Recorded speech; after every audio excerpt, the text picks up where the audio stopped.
Poderíamos sentar. Meus irmãos, minhas irmãs, vivendo o quarto domingo da Páscoa, que é denominado Bom Pastor.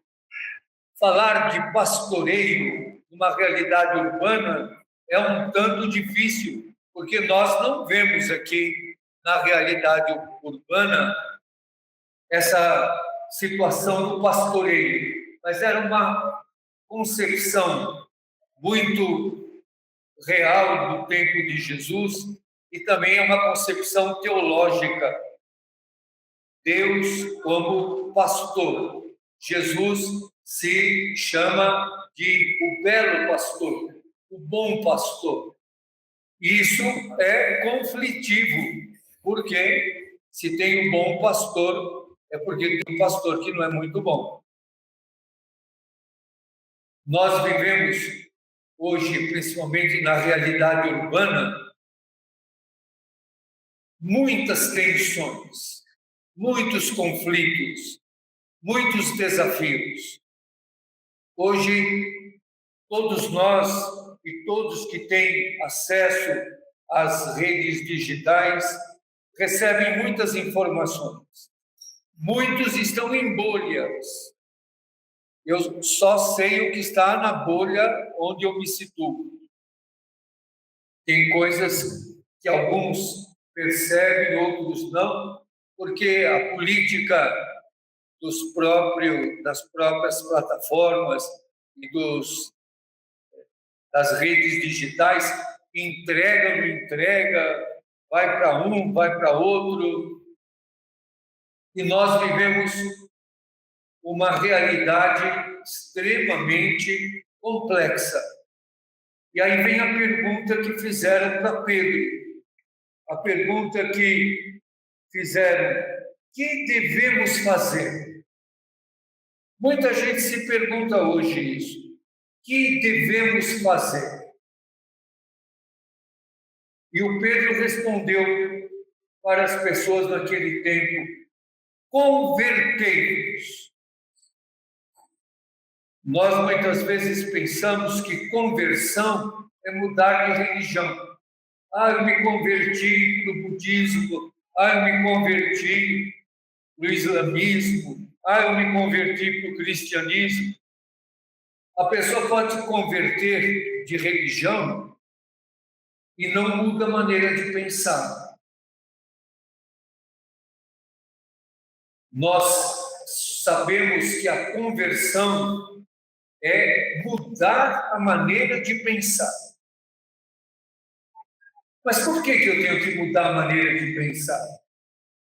Porque na realidade que nós vivemos, nós pensamos como normal, como lógico, o pensamento dominante. E nós temos que perceber e cotejar se o pensamento dominante é o pensamento que nasce da proposta que humaniza a vida e que tem como critério, e nós vimos isso no final do Evangelho: eu vim para que todos tenham vida e tenham em abundância. Que todos tenham vida. Esse é o critério cristão, o critério que humaniza a vida, o critério que nos faz todos poder conviver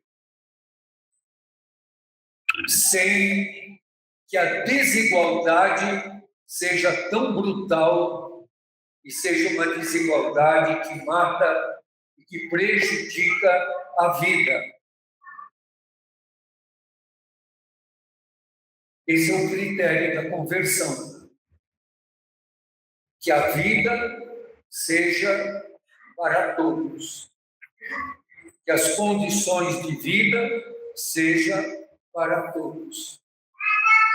E para que tenha vida, na cultura que nós vivemos, nós temos que ter qualidade de vida.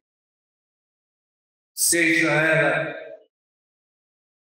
o ar para se respirar sem poluição, a água sem ser poluída e que chegue para todos, alimentos que não sejam produtores de doenças, porque nós comemos muita comida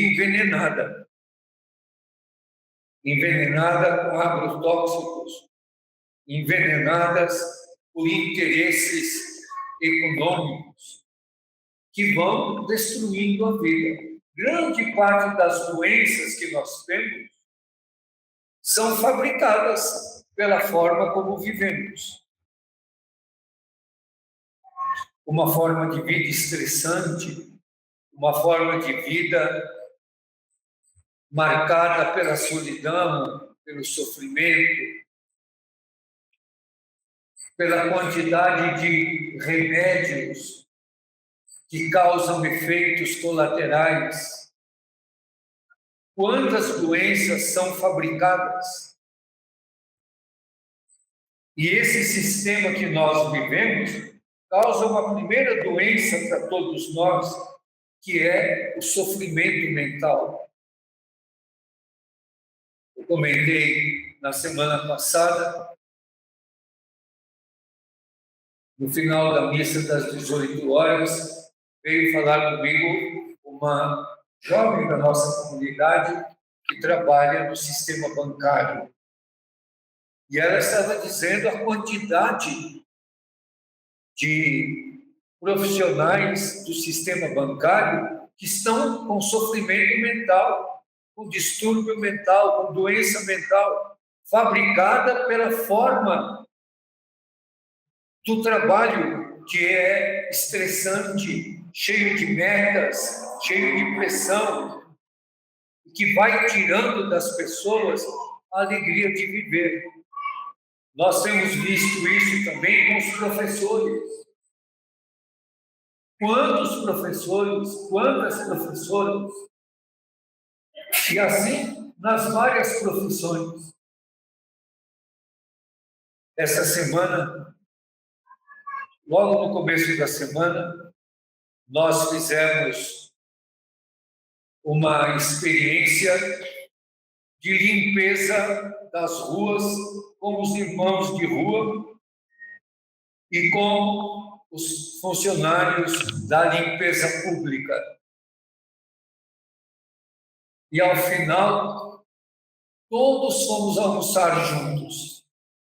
Os irmãos de rua que participaram da ação, os funcionários da limpeza pública, os agentes de pastoral.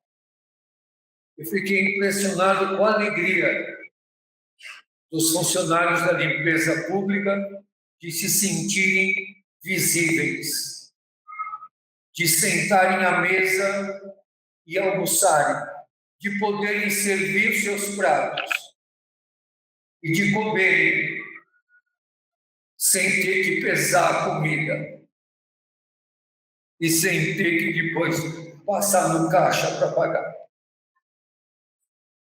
E sem ter que gastar o ticket miserável que os trabalhadores que mais sofrem recebem o valor menor.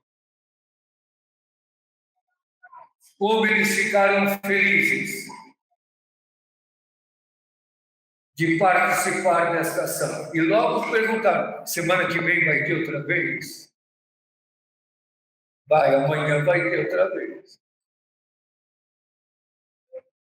Isso nós estamos fazendo aqui nessa região, onde existe tanta pressão contra os moradores de rua, e muita gente se admirou de vê-los varrendo as ruas, junto com os trabalhadores da limpeza urbana, para dizer: vocês nos tratam como lixo, mas nós somos gente, nós somos pessoas, nós não somos os que sujam a cidade. Olhem e nos vejam limpando a sujeira que é feita dentro de uma postura consumista, que fabrica lixo de uma maneira espantosa. E que numa cidade como São Paulo, do orçamento público, 5 bilhões são usados para limpeza pública. 5 bilhões. Dividido num conglomerado pequeno de empresas que vivem do lucro do lixo urbano e a vida dos trabalhadores que fazem a coleta, dos trabalhadores que fazem a varrição da cidade é aviltante, é vergonhoso. O critério é vida em abundância. Para ter vida em abundância, é preciso ter espiritualidade, é preciso se deixar iluminar pela fé, é preciso ter alimento, é preciso ter água, é preciso ter onde repousar e descansar. Nós não podemos fazer da religião um argumento que não nos incomoda quando os pobres são explorados. A fé deve nos questionar e fazer essa pergunta: que devemos fazer? Como devemos de discernir? E Jesus vai dizer: eu sou o belo pastor, eu sou o bom pastor, que dá a vida por suas ovelhas. No tempo de Jesus, eram chamados de pastores do povo aqueles que governavam. E também os pastores que eram muito desconsiderados e cuidavam dos rebanhos. Jesus não nos trata como uma massa informe. Como ele diz no texto, eu conheço as minhas ovelhas pelo nome. Que nós possamos pedir nesta celebração que sejamos não de um rebanho que não é capaz de pensar, mas ovelhas que pensem, que reflitam, que questionem e que, sobretudo, amem. Vivam o amor que transforma a vida. Amém.